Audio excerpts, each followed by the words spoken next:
So, classical conditioning can explain a lot of diverse behavioral responses that we have, but it can also explain some of our emotional responses. So, a conditioned emotional response is an emotional reaction that is acquired through classical conditioning.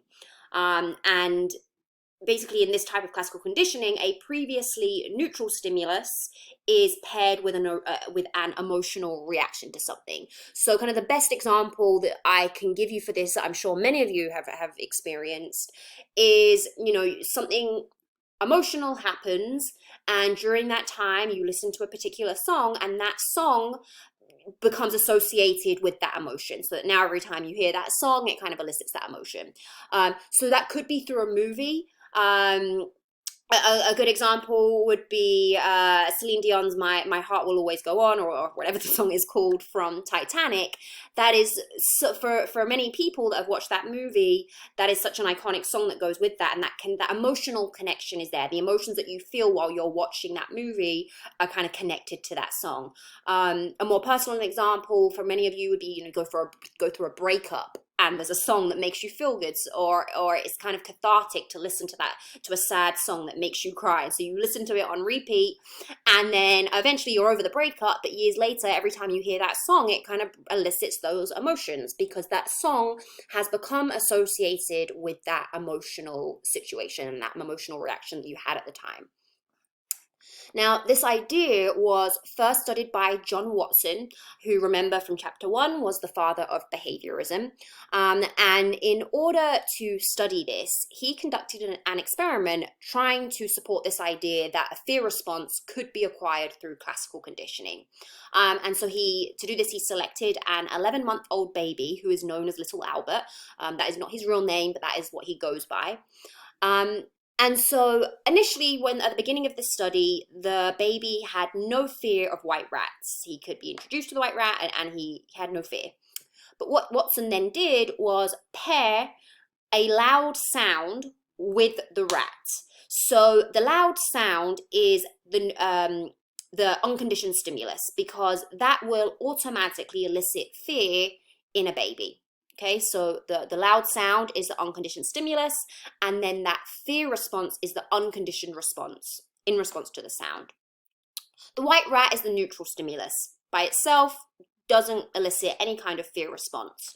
But every time little Albert touched that white rat, Watson would create this loud sound, and so over time he's pairing the white rat with that loud sound, until eventually the baby predicts that every time he goes near that rat, that loud sound is coming, and so you start to see this fear response in response to the white rat.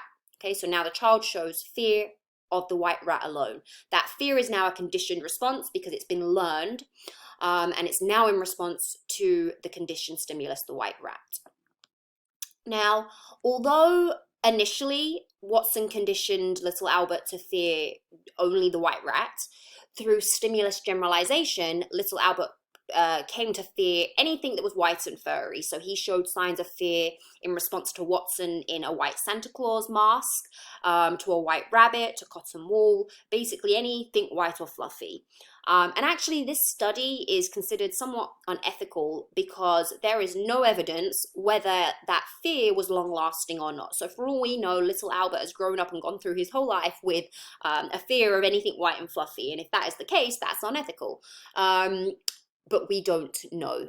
There's very little known about what happened to little Albert after, or whether they tried in any way to eliminate that fear. So the last thing I want to discuss, specifically in relation to classical conditioning, is classical conditioning of drug cravings. This isn't in your book, but I think this is a really interesting way of understanding classical conditioning, or a really interesting application of classical conditioning.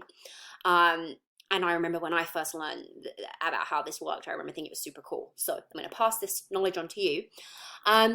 When a person takes a drug, the drug itself is the unconditioned stimulus, and the effect is the unconditioned response. Okay? The drug causes an automatic response. It causes those symptoms of the drug. Now, when a person continuously takes a drug in a specific setting, the things in that environment, which are initially a neutral stimulus, they don't cause any effect, they are also being paired with using the drug. And so eventually the brain associates using the drug with that environment, and now the environment itself becomes a conditioned stimulus, or cues within the environment become a conditioned stimulus. And that can then elicit cravings for the drug. It's not eliciting the actual effect of the drug, but it does create that anticipation and the cravings for that effect.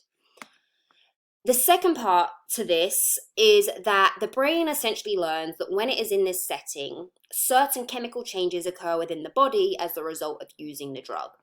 Now, remember that one of the brain's jobs is to maintain balance throughout the body.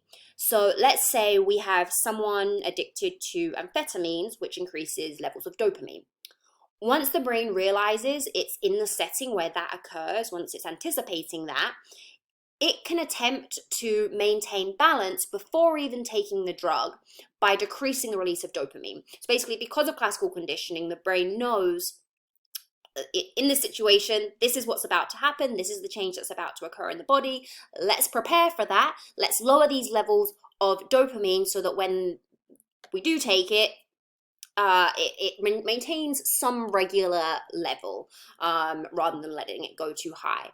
This in itself can also increase and lead to cravings, because if dopamine levels are lower, or any neurotransmitter is lower depending on the drug, then with dopamine specifically, the person is going to feel more tired, more depressed, basically the opposite of what dopamine does.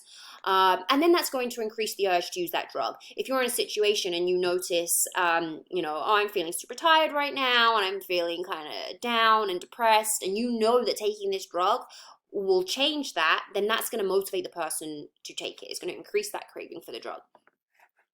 This is also why tolerance can build up. We've spoken about a couple of reasons tolerance builds up, but initially, the association between the environment and taking the drug hasn't been made. And so the dopamine levels stay the same. And then once the drug is taken, they suddenly increase, and people experience that sudden effect.